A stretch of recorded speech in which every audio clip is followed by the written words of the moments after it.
Good evening. My name is Mark Nemec, and as president of Fairfield University, it is my honor to welcome you to this year's Bennett Lecture in Judaic Studies. Fairfield is committed to being a model of the 21st century university, building from our 500-year Ignatian tradition to form men and women of purpose, so they pursue lives of productive citizenship and societal stewardship. Core to this purpose is our role as a civic institution, dedicated to inquiry and impact. Though this year we are unable to gather in person, we are not deterred from this broader mission, and in fact, find ourselves called more than ever to fulfill it. With this in mind, it is my great honor to begin our evening by again welcoming you all to thank our most visionary benefactors, the Bennetts and the Canerics, and to introduce my colleague and our host for the evening, Dr. Ellen Umansky, the Carl and Dorothy Bennett Professor of Judaic Studies and the Director of the Bennett Center for Judaic Studies. Professor Umansky. Thank you very much, President Nemec. Last April, just about a year ago to the day, I fully expected to be at Fairfield University, introducing in person David Axelrod. In light of the pandemic, however, which we had learned about in early March of 2020, that was not to be. So we rescheduled the lecture for late October, a week before the presidential election. But again, it wasn't possible to hold a major evening event such as this one in person. So we rescheduled virtually for tonight. There have been major changes in the US political landscape since last spring, and I'm tremendously excited about David Axelrod's being with us to talk about some of them, especially as they have impacted him, America's two major political parties, and the American Jewish community. Some of these he'll discuss in his talk. Others, I'm sure he'll be happy to talk about if asked during the question and answer period. If you have a question for David Axelrod, please write it in the Q&A box, not in the chat box, but in the Q&A box, either during his talk or after. And we'll try to get to as many questions after the lecture as possible. David Axelrod is a preeminent American political strategist and commentator, and the former chief strategist and senior advisor to President Barack Obama. He currently serves as the founding director of the University of Chicago's Nonpartisan Institute of Politics, an organization that aims to inspire and cultivate the next generation of political and public service leaders through varied pathways of engagement. David Axelrod is also a senior political commentator for CNN and host of the Axe Files, a top-rated podcast featuring in-depth conversations with public figures across the political spectrum. A televised version of the show airs monthly on CNN. David Axelrod has said that he attended the University of Chicago, from which he received his BA degree, but was educated at the Chicago Tribune, first as a political reporter and columnist, and then as the paper's City Hall bureau chief, a position that he assumed at the age of 27. Later leaving a career in journalism to become a political strategist and consultant, he produced media strategy and advertising for 150 campaigns across the United States, culminating in Barack Obama's historic 2008 and 2012 elections. As David Gergen wrote in the New York Times Book Review, after the 2015 publication of David Axelrod's beautifully written and insightful memoir, Believer, My 40 Years in Politics, would Barack Obama have been elected president without David Axelrod? That question is less far-fetched than it may seem. Tonight's lecture, which will focus on David Axelrod's personal and professional journey and offer some insights on the American Jewish community and its relationship with Israel, is made possible through the great generosity of the Bennett family. My thanks to Carl Bennett and his children for their encouragement, friendship, and support of the Bennett Center these past 27 years, when I first arrived at Fairfield University to serve as the Carl and Dorothy Bennett Professor of Judaic Studies and founding director of the Bennett Center. My thanks as well to Jennifer Hanos, Program Manager of the Bennett Center, for her grace under pressure as she scheduled, rescheduled, and then scheduled again tonight's remarks. And thanks to Anthony Santora of the university's Media Center for his technical support tonight and all through the 2020-2021 academic year. And now it is my great pleasure to welcome to this virtual platform to deliver the 2021 Bennett Lecture in Judaic Studies, entitled State of Play, The Political Future of the American Jewish Community, David Axelrod. Thank you, Dr. Umansky, President Nemec, and I should mention that we share a lineage at the University of Chicago. That's where you came from before you assumed your role at Fairfield, and I appreciate all the contributions you made there. And thanks to the Bennett family for making this possible. I wish that I could be there and join you in person. I'm, like all of you, getting tired of relating to people through this computer screen, but I'm happy to be here in this room. And I just want to talk a little bit about my own journey and why this particular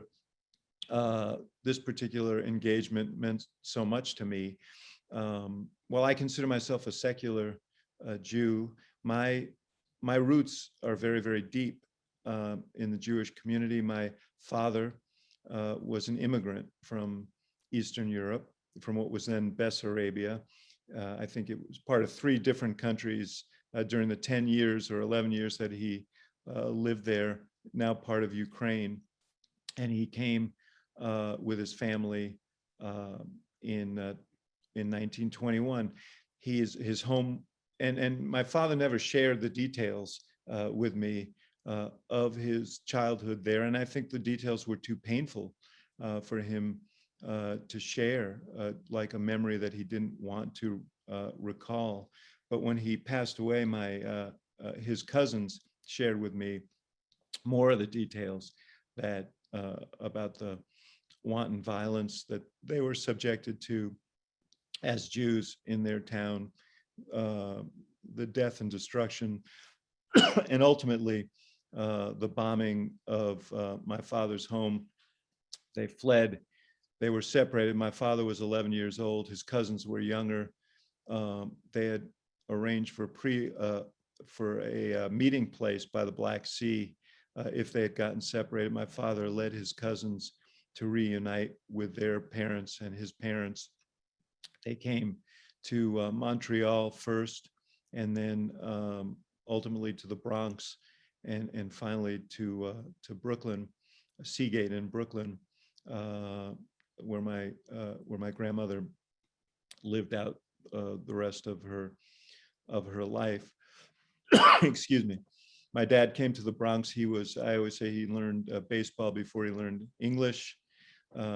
He played baseball with Hank Greenberg, got a scholarship to Long Island University to playing baseball. And that was his side of the family. On my mother's side of the family, my grandfather was a Russian immigrant. He came here. He worked as a butcher to put himself through dental school. I was a patient of his later in life, and I always questioned whether he brought some of the elements of his old profession into his new profession. But nonetheless, he worked his way up to support his family and to find a profession. But his real interest was the shul, the synagogue. That was where he went every day to be part of the minyan. That's where he spent his Shabbat every week. And every holiday, and this was the governing part of his life. So this was a part of my life as well. I was bar mitzvahed in New York at a temple called the Brotherhood Synagogue. Excuse me, a conservative uh, a conservative synagogue that shared a sanctuary with a church. It was a synagogue on Saturday and a church on Sunday. We weren't sure that my Orthodox grandfather was going to show up for my bar mitzvah until the day before, because he was so offended by this. Thank God he did show up. It was really important to me. But this is how I grew up. The other thing that was important in my life was politics, strangely enough. I grew up in Stuyvesant Town in New York City, and 12 days before the 1960 election, John F. Kennedy came to campaign, and he passed through Stuyvesant Town. He was making 10 stops in New York City 12 days before the 1960 election against Richard Nixon. It tells you how long ago it was that a Democrat was actually campaigning for votes in New York City 12 days before a general election, but those were different times.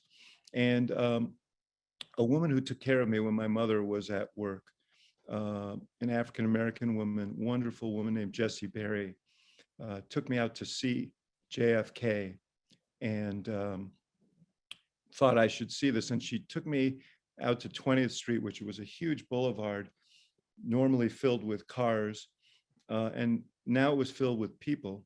And she put me on top of a mailbox, and before long, this young man with red hair jumped up on a platform and started speaking, and his voice was booming off the buildings and all the high rises around us, and people were paying rapt attention.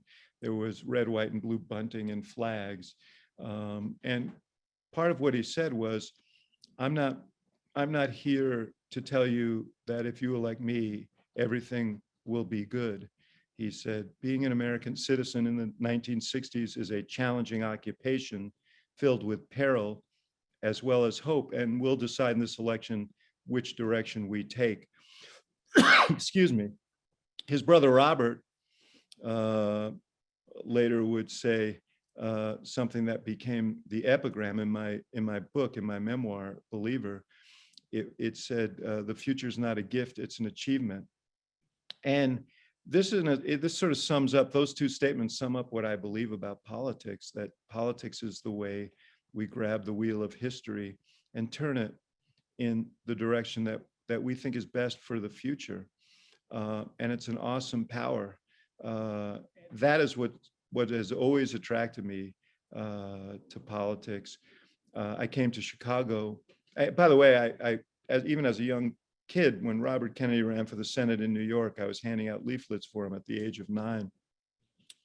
At the age of 10, I broke with the Democratic Party. It wasn't big news then. And worked for John Lindsay, who was running for mayor of New York. And in 1966, I tried to work for Nelson Rockefeller. They couldn't figure out what to do with an 11-year-old. So they introduced me to Jackie Robinson. And I came to Chicago to go to the University of Chicago, not just President Nemec because it was a great university, but because it was such an interesting political town. Just a few years earlier, they had this calamitous Democratic convention. It was the home of the last of the big city machines. Richard J. Daley was the boss of Chicago at the time. And there was this budding Black independent political movement in Hyde Park around the university. And I thought, what an interesting dynamic place to be. The problem was, when I got to the university, what I learned was that it was hard to engage people in conversations about things that happened after the year 1800. And so I became a journalist to satisfy my interest in politics. And I covered politics first for a local paper called the Hyde Park Herald, and then for the Chicago Tribune for 10 years. And then the newspaper business started changing, and I feared that I couldn't do the work that I wanted to do the way I was trained to do it. And a man came along named Paul Simon, not the singer, but the politician. And he asked me to join his campaign for the United States Senate. He was a congressman at the time. And I thought long and hard about it. I loved being a journalist. But Paul was a very idealistic and honorable guy. I don't know if any of you remember him. He had always wore a bow tie, horn-rimmed glasses. He had big jug ears, looked like Orville Redenbacher. But he was a guy who was from deep Southern Illinois, fought for civil rights from a place that was closer to Little Rock than Chicago, was not easy, took on a local crime syndicate as a young newspaper editor, and then ran for the legislature against their candidate, and got sent to the legislature where in the 1950s and early 60s, he fought for political reform, which is also courageous in the state of Illinois, and certainly at that time was courageous in the state of Illinois. And I thought I would never wake up worried about what Paul had done that day. I never doubted that he would make me proud, and I went to work for him, and that initiated a long career in politics. And by the way, it was the Jewish community that really rallied to Paul's side in that election. He beat Chuck Percy, who was a Republican senator, who's chairman of the Senate Foreign Relations Committee.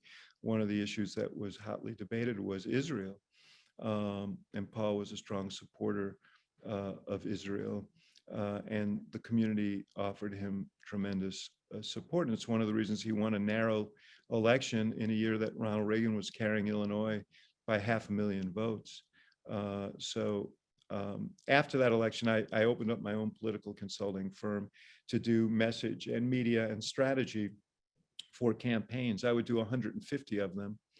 The last of them, and by the way, of those 150, many of them were for African-American candidates who were running in first-time venues where there'd never been an African-American elected before, mayors all over the country. Harold Washington in Chicago was one of them. I worked for Deval Patrick, the first African-American governor of Massachusetts. And I worked for Barack Obama. Now, a lot of people ask me, how did I meet Barack Obama? How did I develop that relationship? I got a call in 1992 from a woman named Betty Lou Saltzman. Her father was Phil Klutznick, who was a global leader in the Jewish community, and also a very successful developer in Chicago, and he served as Secretary of Commerce under Jimmy Carter. Betty Lou was active in her own right in politics, and she called me and she said, I just met this most extraordinary young man, and I think you ought to meet him too. And I said, Betty Lou, I'm happy to meet anybody you want me to meet, but why do you want me to meet him? She said, I think he could be the first Black man elected president of the United States. This was in 1992. Obama was literally just graduated from law school. He was organizing a voter registration campaign in Chicago, and that's how she came to know him. I always joke that now when I go to the track, I take Betty Lou with me because she obviously has a gift for spotting winners, that she was way ahead of her time on that. But I went to lunch with Barack, and he said to me, you know, there are a lot of things that I could be doing, but I want to do something that's larger than myself. I want to do something that helps make the world a better place. And I'm thinking of public service. He had turned down, he was working at a small labor and civil rights firm in Chicago. He was teaching at the University of Chicago. He had just been, remember, those of you who know his biography, he had just been the president of the Harvard Law Review, the first African-American president of the Harvard Law Review. It was national news. And I thought as he was speaking, this guy could have written his own ticket at any law firm or any corporation in America and could have secured himself for life. And instead he came back to Chicago to work at that firm and teach and organize a voter registration drive. And I realized at that point that you know, the world of politics divides into two cohorts. The most numerous are people who run for public office because they want to be something. And then there's the smaller and more admirable cohort people run for public office because they want to do something. They want to use the tools of public life to help improve the community, their state, their country, the world. He was clearly that kind of guy.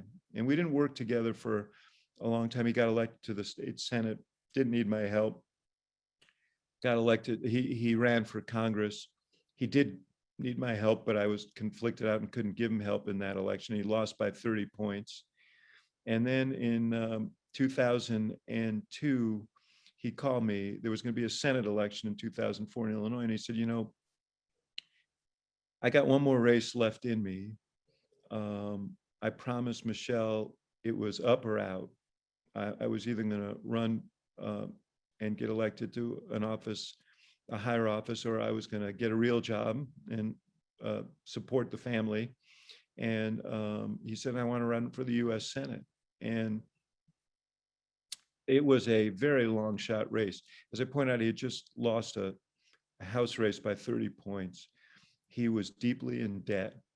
He was a man named Barack Hussein Obama, who was running in the years just after the attack on the World Trade Center, when Osama bin Laden became a name that was known and lived in ignominy with every American.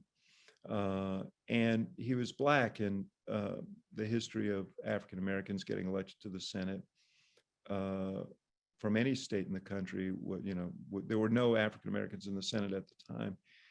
And there were plenty of better known candidates, plenty of better funded candidates running. But I had this thought that, I myself was getting a bit cynical about politics, that I was getting disappointed. I had a former client whose name you'll also remember, named Rod Blagojevich, who I worked for when he ran for Congress in the early years, came to me and said he wanted to run for governor. And I knew Rod well enough to think that wasn't a very good idea. And I said, well, why do you want to be governor? He said, you can help me figure that out. And I said, if I need to tell you why you want to be governor or should be governor, then you shouldn't run. And that was the end of our relationship. But he ran, he got very proficient help. They ran a very cynical but effective campaign, and he got elected governor. And that I found that profoundly depressing. So when Obama called me, I apologize for my throat. When Obama called me, I thought I went home and I talked to my wife, Susan, and I said, this is a way I could really recharge my batteries. This would rekindle my sense of idealism. If I could help Barack Obama get elected to the Senate, I will feel like I have really done something worthwhile. And so our relationship, our professional relationship began, and we won this extraordinary race for the Senate, come from behind and ending up winning in a landslide in a 7-person race. It was really a forerunner of what you all saw in 2008. We ran the race in 2008 that everyone is familiar with. Started off as a decided underdog, won a knockdown drag out battle with Hillary Clinton, 50-state battle, and then won the presidency, only to govern in a very difficult time. And we were dealing with a massive economic crisis, 2 raging wars, a lot on our plate. But in the background was this issue of the Middle East, of Israel, of our relationships, of our relationship with Israel, about his strong feeling, the president's, that, and one that I share as an American Jew, that it is difficult under the present circumstances at current course and speed, given the occupation of the territories and the Palestinian question, for Israel to survive as both a Jewish state and a democratic state. and he felt compelled to try and push for a two-state solution. This, by the way, was something that he said throughout the campaign, and it really it was.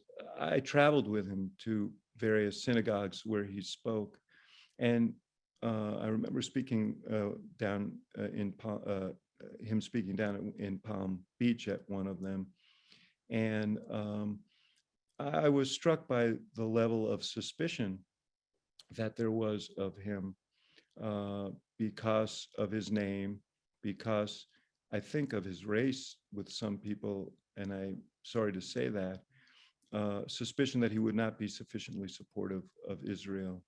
And he gave some extraordinary speeches and had extraordinary interchanges during the campaign about that. There was a persistent, that was a persistent theme that was run against him. We did very well in the American Jewish community in the election, but there still was a conservative quarter that did not trust him on the issue of Israel, and that persisted into his presidency. And as you remember, one of the missions that he undertook was to repair America's relationship with the Muslim world. One of his first major foreign policy speeches was in Cairo at the American University there. There were early, and by the way, I was sitting at the American University in Cairo during that speech, and it got very quiet when he talked about Israel's right to exist, about the special relationship between the U.S. and Israel. You know, there was a stronger reaction from some elements when he talked about women's rights. Women in the audience cheered when he talked about freedom and freedom of expression and elections and so on. Students in the balcony cheered, but it was quiet when he talked about Israel, and it was important that he did. We had back and forth with Prime Minister Netanyahu on the issue of settlements and the expansion of settlements.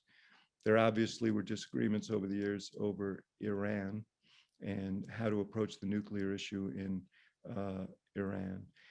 At the same time, we worked hard to expand Israel's qualitative military advantage, worked closely with the IDF on military cooperation and so on. So,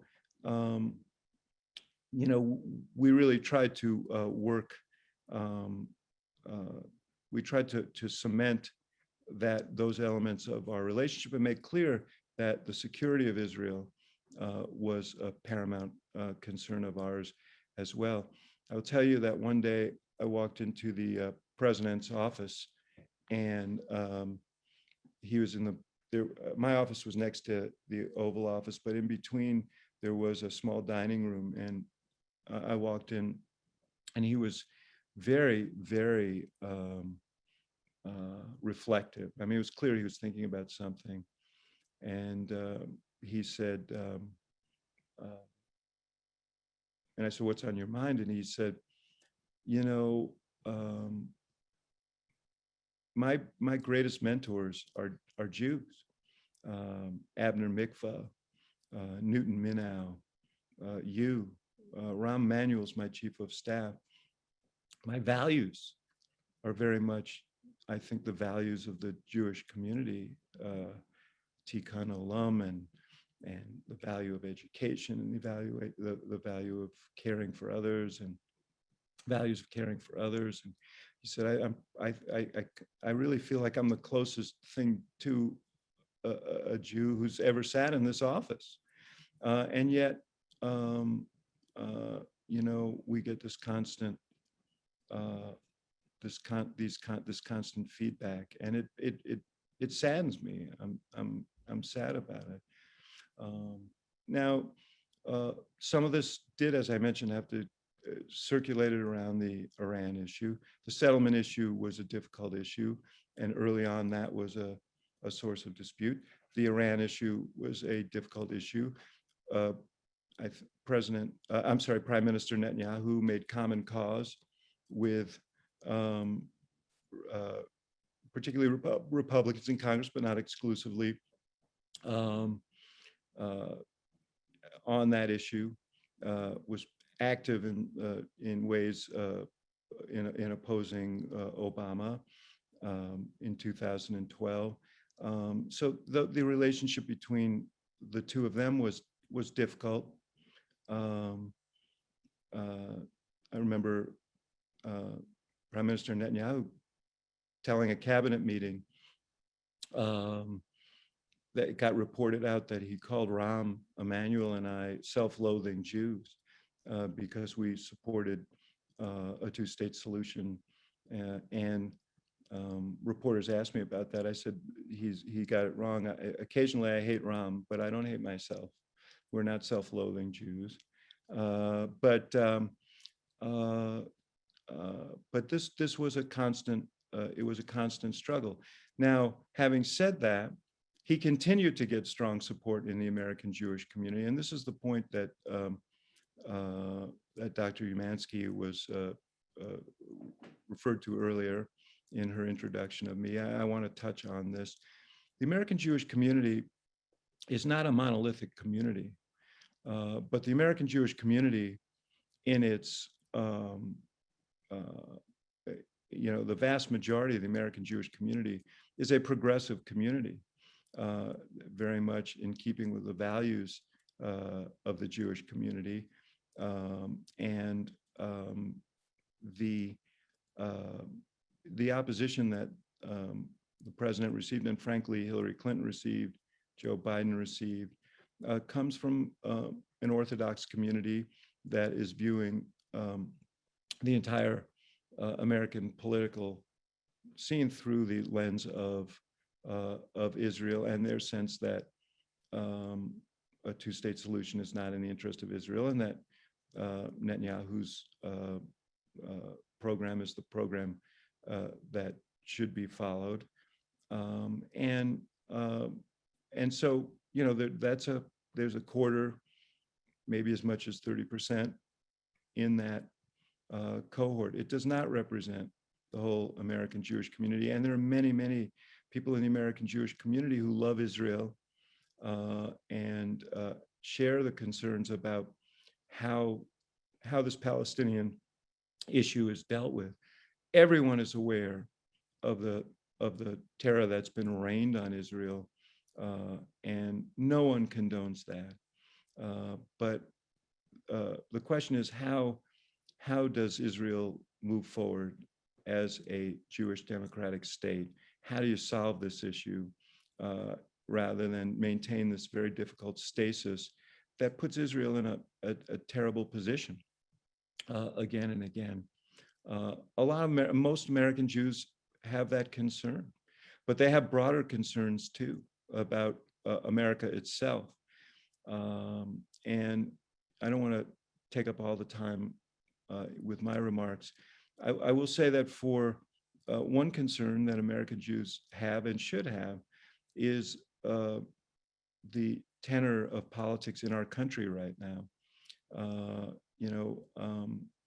I think about my father, who came over to flee from religious persecution, who came over because he wanted to come to a country where his family could worship freely, could pursue their lives without being terrorized because of who they were. And America has provided that. I think about that a lot. I was on July 6th of 2009, I accompanied President Obama to Russia for a bilateral meeting. There was a ceremony in Red Square. The Red Army band played our national anthem as our flag was held aloft. As part of that ceremony, I was in a line of dignitaries, and I always was moved when we traveled overseas and heard the American anthem, our national anthem, played. But I was particularly moved on this day because it was the day before what would have been my father's 99th birthday. And I could not, as I stood there with my hand over my heart, help but think about the journey that my father and my grandparents made to come to the US and why, and how the US, lived up to their hopes. And here I was, one generation later, standing in a line of dignitaries as the senior advisor to the President of the United States, who happened to be an African-American man. And I teared up thinking about that, about the sacrifices they made, about my father leading his cousins. Must have been terrifying to meet up with his parents because of what America represented to them. So when you see the rise of hate, when you see groups being singled out, when you hear talk of the other, I think certainly I and many American Jews are really discomfited by that, because we've seen this story before. And that's not the America that we believe in. That's not the America that my family came here for. That's the world that they left behind. And so this wheel of politics that I mentioned earlier is as important now as ever. And I was asked earlier in a group. Mark Bennett asked me if I'm still an idealist. Would I consider myself an idealist? And absolutely, I do. But I'm a realistic idealist. I know that democracy is a project. It's not a gift. To paraphrase Robert Kennedy, it's an ongoing commitment. And I think the American Jewish community understands that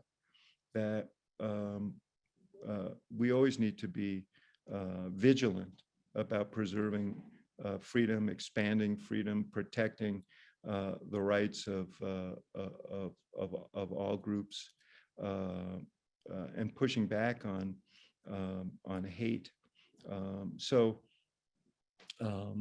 I fight for that. I fight for the America my parents believed in, and I see politics as a means of doing that. And I think there's no more important time than now. I just finished by saying I run this Institute of Politics at the University of Chicago. I go home hopeful every day, because what I find are these young people, and maybe there are some in the audience here, are cynical, but they're not. They're skeptical, but they're not cynical. They have deep concerns about our institutions, about our politics. In fact, if I had to do it all over again, I probably wouldn't name the Institute of Politics the Institute of Politics, because they're the two things that these students are most skeptical about. But they believe that they have the power to change the future, and they do have the power to change the future, and that gives me hope every single day when I go home. Dr. Umansky, I know you have questions. You've been waiting patiently during my little oration here, so please go ahead. Happy to. Thank you so much. We already have quite a lot of questions. I don't know if we're going to get to all of them. I know there are a few people who've written in the Q&A that they're anxious for you, David, to talk about the future of the American Jewish community. But I think before you get to that, and you already said some of that, but I think, there's some people who, I guess since the title of your talk was State of Play, the future of the American Jewish community, there are people who want you to say more about that. But I want to go back for a second. First of all, there are a number of questions that don't deal with the future of the American Jewish community. I want to get to some of them. And I want to start by asking you a question that isn't about the future, but in many ways is about the past. And it's, I guess, going back to the 2008 presidential election. In 2006 and 2007, given the great Jewish support for Bill Clinton, and the support of, I think, the majority of Jews in 2006 for Hillary Clinton. What for you was the key to winning Jewish support for Barack Obama? Because what was your strategy in going both into the Democratic primary and in the presidential election for gaining Jewish votes? Well, look, I think there was a specific strategy, and part of it was going to Jewish audiences and engaging Jewish audiences. But part of it was deploying, we had powerful surrogates who had deep standing in the Jewish community, some of whom, as the president said, were his mentors, who went out for us and who we deployed various places. But a lot of it was the values about which he spoke. I mean, I think he spoke in values that appealed to the community about what our obligations were to each other and future generations, what our obligations were to people in need, how we should, the empathy with which we should hear each other. All of these resonated with the Jewish community. There was a sense of embattlement in the country at the time. And I think that he represented hope for something better. In some ways, he was a symbol of that hope. The idea that a well-intentioned, bright, forward-looking young African-American could be elected in America, I think actually was in and of itself a message that appealed to, even though we never talked about that, but he became a symbol of the kind of change that was possible in America. And so all of those things, I think, came to play in his campaign, and his positions on questions like Israel. His positions were, I think, mainstream positions in the American Jewish community. So where there was a big constituency for trying to find a two-state solution. After all, Bill Clinton exhausted some of his last hours as president in that cause. So all of those things were part of it. We ended up, I think we got 72% of the American, maybe as much as 78 in that election. It may have been 72 in the second. So we were very successful in the community in that campaign, despite elements of the community that raised questions on the basis of things that I think were unfortunate and ultimately unfair. I from what I remember, back then as well, I think also important for Barack Obama was when the Kennedy family gave their support in the Democratic primary to Barack Obama over Hillary Clinton. How did that come about? The primary had become acrimonious. There were some things that were said and done that had offended Ted Kennedy. Ted Kennedy had said from the beginning, I want to support the candidate who will inspire us. And so he left room for Obama to prove himself as a candidate. He was offended, I think, by some of the attacks that came that were sort of out of bounds. And there was a point during the South Carolina primary when a lot of that was going on, when Ted Kennedy called in the middle of that week and said, I'm going to endorse you next week.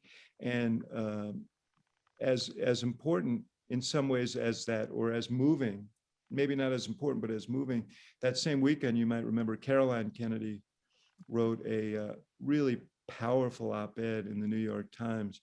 And it ended with her saying, all my life, people have been telling me how much my father inspired them to public service. And now I've met a candidate who inspires me the same way. And to those of us who were inspired by JFK, that brought tears to my eyes.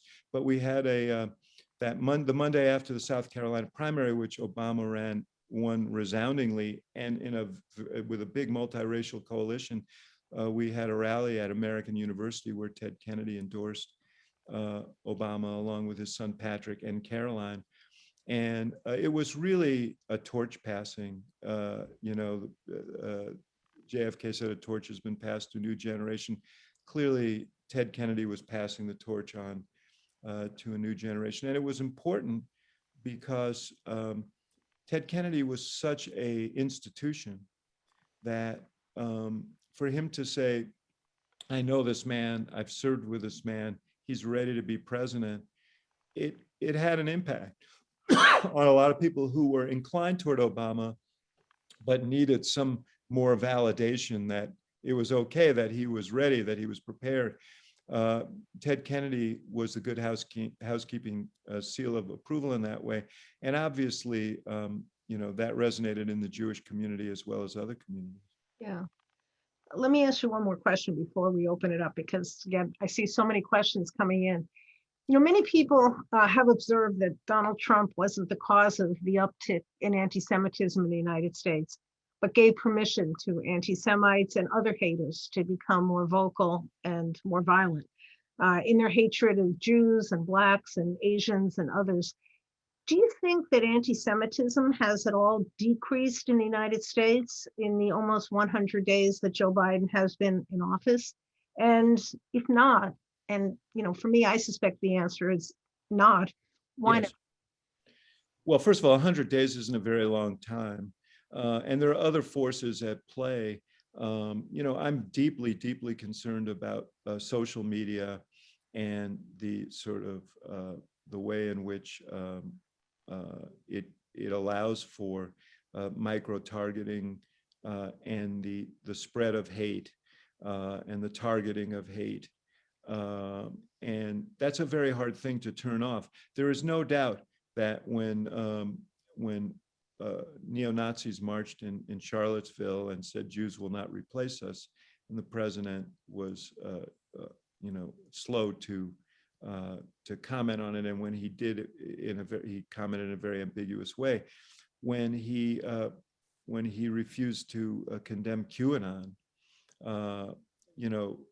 which is fundamentally anti-Semitic in its views, with crazy conspiracy theories that wildfires in California were started by Jewish lasers. I mean, these are things right out of Germany in the 1930s. Wouldn't condemn them. I mean, it did empower these groups to feel like it was okay, but that wasn't the end. I mean, the amplification of it through social media, I think, is a real problem. I think that it will take more than 100 days to restore a sense in the public that this is something that we cannot tolerate, we will not tolerate. I think that some of the work that the administration is doing to clamp down on domestic terrorism will have some impact, but that'll take some time. But I don't know that, I worry that we can't get the genie all the way back into the bottle here, that something has been unleashed and social media helps amplify it in ways that are going to be hard to control. Yeah. Well, let's get to some of the questions. One questioner asked, do you see a rapprochement between the Black community and the Jews in the United States, perhaps an alliance similar to the 1960s? It's so interesting because I grew up, obviously I grew up in that era, and I remember how integrally involved Jews were in the civil rights movement with Dr. King and others. And then there was a rupture in the late 60s and moving forward. I think that you saw some of a coming together last year around the George Floyd murder and the marches all over the country. And I think there was deep participation there. I think that there is a commonality of purpose in trying to push back against hate in all its forms. But are we back to where we were? I don't think that's the case. I would love to see it. I would love to encourage closer ties between the communities, because we both communities understand the viciousness of hate and how destructive and threatening it can be, and we ought to find common cause. And I think, if I may, I'd say, I thought I was pretty woke, as it were, but the last year has caused me to think even more deeply about just how endemic systemic racism is in our country. And when you think about millions of people being seized against their will, brought here, enslaved, when you think about what happened after Reconstruction, and and Jim Crow and everything that has been done right up to this day, the vestiges of those horrible elements of our history still plague us. That is something that we as Jews should be cognizant of, and in the forefront of pushing back against that. We need to have we need to reconcile with that history in America, and we need to get past it, and we haven't fully reconciled with it, and the Jewish community, I think, is a natural ally in that process. Thank you. Let's see. All right. I don't even this. Oh my God. All right. I don't know. I don't even know where. Okay, let me. I'm trying to look for some of them that are on the similar topic, but it's of course all jumping all over the place. Let's see. Well, you need a screener. Yeah, it's hard when there's so many questions. Okay, here's one from Aaron Glassman. He asked, "Do you believe with the continuing attacks on Jewish institutions?" Well, do you believe that the continuing attacks on Jewish institutions will necessitate extra security besides police, which may be overtaxed, that must be paid for by that institution? Yeah, that's a hard question, and I'm not a expert on domestic terrorism. I do.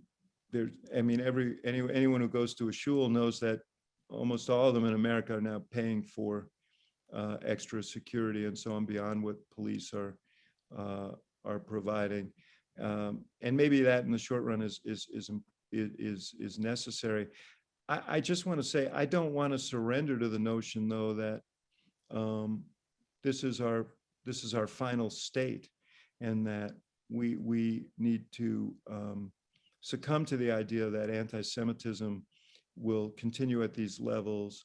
That I really fervently hope that there'll be an enlightenment about hate writ large, about anti-Semitism, about anti-Asian sentiment, about anti-Black sentiment, and that there'll be a coming together that will lessen the need for security. But right now, I understand why people feel unsafe. We all know what happened in Pittsburgh, and that was a direct result, in my view, of some of the politics of that moment. So maybe quieter politics will help. So here's another question. With Haredi Jews, sectarian ultra-Orthodox Jews, Yes. having many more children than more liberal and secular Jews, should we expect the Jewish community to become more conservative politically over time? Well, that's certainly been the case. We've seen that effect in Israel. I don't know whether, I don't know at what pace that might happen here. Certainly, there are places in New York, for example, where you've seen a growing ultra-Orthodox community becoming more active in politics. And I think there will be some of that effect. The question is whether the rest of the Jewish community remains politically active. And I think it's really important that that be the case. Linda Schloss asks, many Jews voted for Trump because they perceived that he and the Republicans were better for Israel than the Democrats. There are Democrats in Congress circulating a letter to condition aid to Israel on what they perceive as mistreatment of Palestinians. Given this background, how do you get these Jews to trust the Democratic Party again? Yeah, listen, I think this is a big issue, and it's an issue of concern because, you know, and I see it on campuses as well. There is a natural concern among young people and among younger Democrats who don't have the historic ties to Israel and the historic memory to feel a sense of solicitude with the struggles of the Palestinians. It's one of the reasons why I really so want to see a solution to these issues, and because I worry that we're going to see more and more of that as time goes on if the status quo holds. So there's a real impetus in terms of maintaining support within the Democratic Party, which I think is quite strong for Israel right now. But over time, it will be harder if Israel, if we can't help Israel, frankly, and the Palestinians move to some sort of a better place. So I do think it is a concern. But, you know, I look at, you know, Biden has been a lifelong supporter of Israel. I think his policies will reflect that. And I don't think Bill Clinton was anti-Israel when he pushed for a two-state solution. I don't think Barack Obama was anti-Israel when he pushed for a two-state solution. And I don't think Joe Biden is anti-Israel when he pushes for a two-state solution. The question of Iran comes up. That's a big concern among Israelis. The question is, is Israel more secure now than it was before Trump walked away from the nuclear agreement?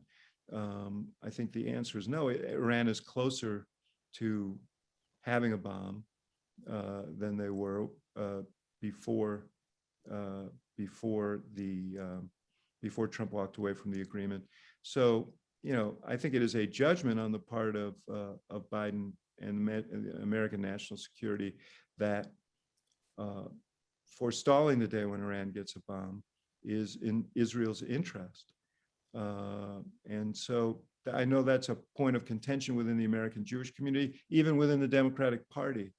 But it's not born out of lack of concern for Israel. And I think, you know, people should be sure of that. Let me ask you one that's just totally way out there. Is there any way to explain the Jewish background of Stephen Miller? Is there any way to explain the Jewish background of Stephen Miller? No. I mean, I must say, you know, I mean, you know, I don't want to throw the self-loathing Jew thing around, but you know, his anti-immigrant sentiment belies the history of his own family and every Jewish family in this country. By the way, let me just say, the new census came out today. This country has hardly grown in the last 10 years. We are getting older. People are having less children. The way we renew America and the way we have generation after generation is in part by bringing immigrants to this country. That is a strength of this country. Stephen Miller betrays that history and also the legacy of his own family and many of our families through the policy and that he developed and the hateful rhetoric that he spews. Thomas Catino writes, first he wrote, Mr. Axelrod, thank you so much for joining the Fairfield University community today. What do you make of the current political climate and the vitriol on both sides? What will it take for the partisanship to dissipate so that we can finally have a more unified country? Yeah, one of the questions is, that I ask myself often is how disunified is the country? I mean, obviously, you take a poll, you ask questions, you see Republicans on one side and Democrats on the other. But there was another study recently where they asked people like 450 questions, and on like 12 hot button issues, there were these partisan differences kicked in. On everything else, there was a commonality. And, I think the problem we have is that there are profiteers who profit off of political division, politicians who profit off of it, media outlets who profit off of it, social media and other kinds of media outlets that profit off of it. I think it changes when people demand it. Right now we have primaries that are sometimes dominated by the shrillest of voices, and the problem, in my view, is more accentuated on the right than the left right now. But there are people who most Americans are moderate. They're center left. They're center right. They're not the most. They don't follow the shrillest voices. And the question is, how do we align incentives better? And how do we empower, and how do they act on their own agency, voters to demand something better, and something that more reflects the mainstream of American thinking? Fairfield undergraduate Tracy Ferguson asks, were there any influential female politicians that you were able to work with? How did working with them impact your view of politics? Well, look, I worked with one of the most in the White House. I mean, I worked for women who were great candidates, great office holders. I had the privilege when I was in the White House to work with Speaker Pelosi on the Affordable Care Act, which would not have happened but for her. And her talk about someone who combines bare knuckle political skills with genuine idealism. And when the Affordable Care Act, after Ted Kennedy died, we lost our 60 votes in the Senate. It looked like the Affordable Care Act was going to die. It required the House to vote for a bill the Senate had passed that the House didn't want to support. We were 20 votes short. We went underground. Pelosi spent the next several months working one by one, working her members, trying to resolve issues, trying to make the changes that we needed to make within the constraints of not being able to get 60 votes in the Senate anymore. And she, as much as any one person, was responsible for the passage of that law that saved many, many lives, So she's one of the most inspiring people that I've met. To me, the politicians who are both idealistic and pragmatic and can get things done are the ones I admire the most. And she is a splendid example of that. Thank you.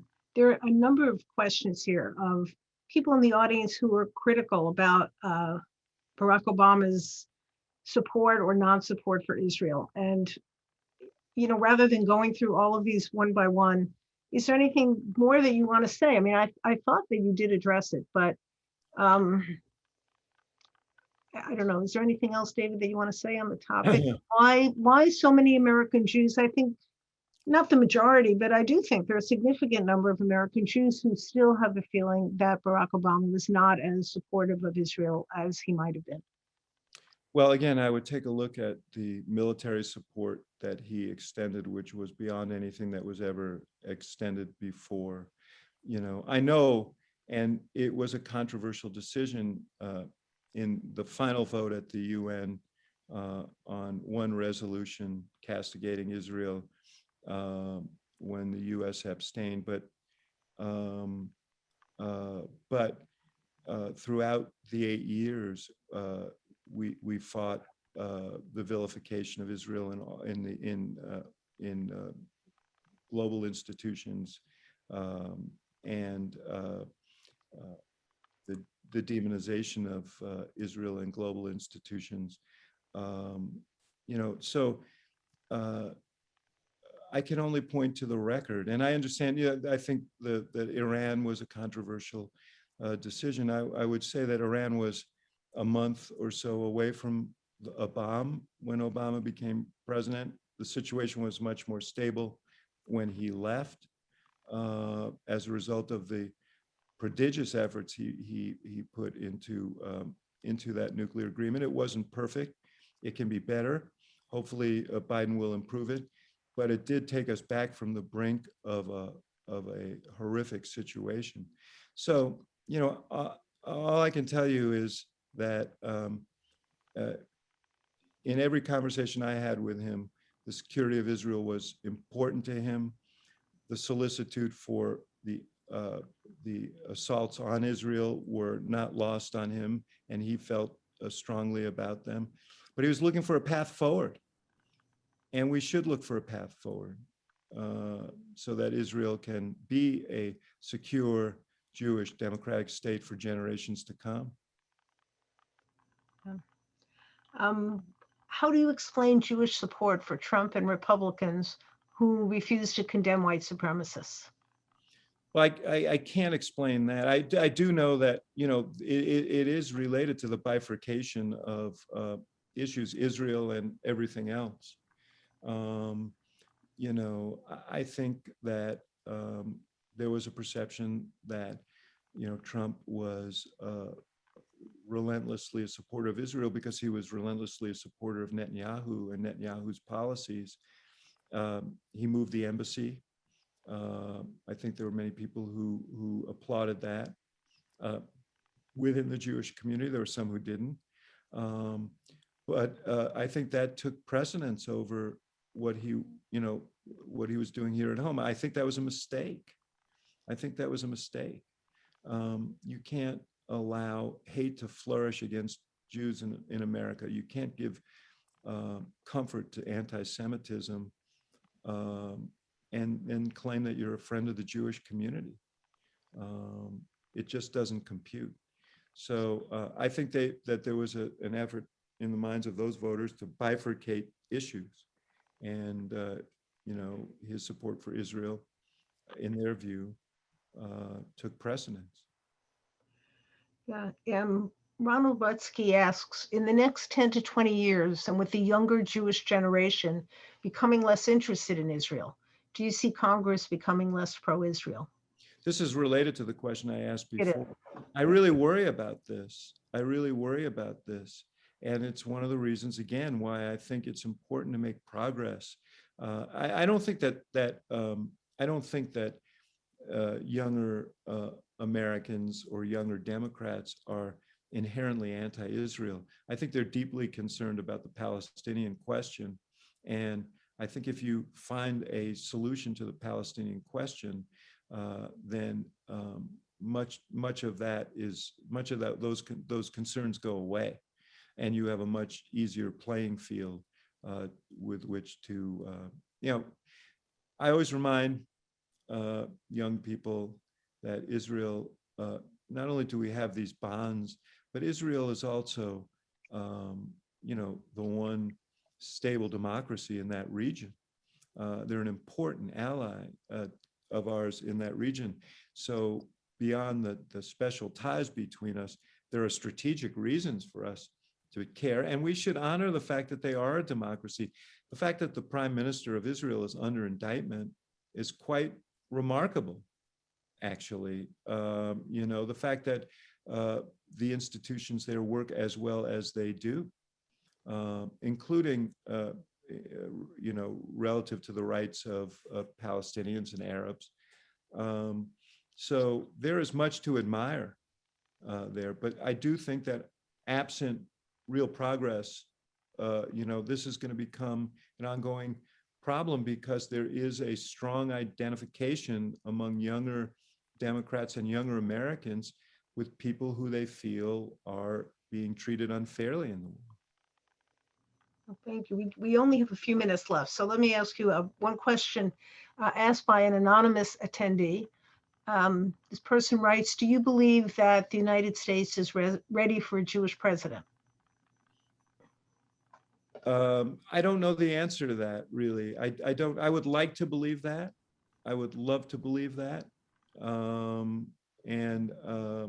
hope I live to see that day. But I just don't know the answer to that. You know, anti-Semitism is real. I do, you know, my strong belief is that those who harbor those views are unlikely to vote for a Democratic candidate. You know, I don't know how far a Jewish candidate would get in the Republican process, but it may be that there are too few to stop a Jewish candidate from being elected. But you know, we have a long way to go, I think, before we get there. Well, thinking on a less grand scale, are there any young Jewish politicians or community organizers who you'd like to see, you know, run for public office, or if they're in public office, for higher office? Who should we keep an eye out for today? You know, that's such an interesting question. I mean, there are a number.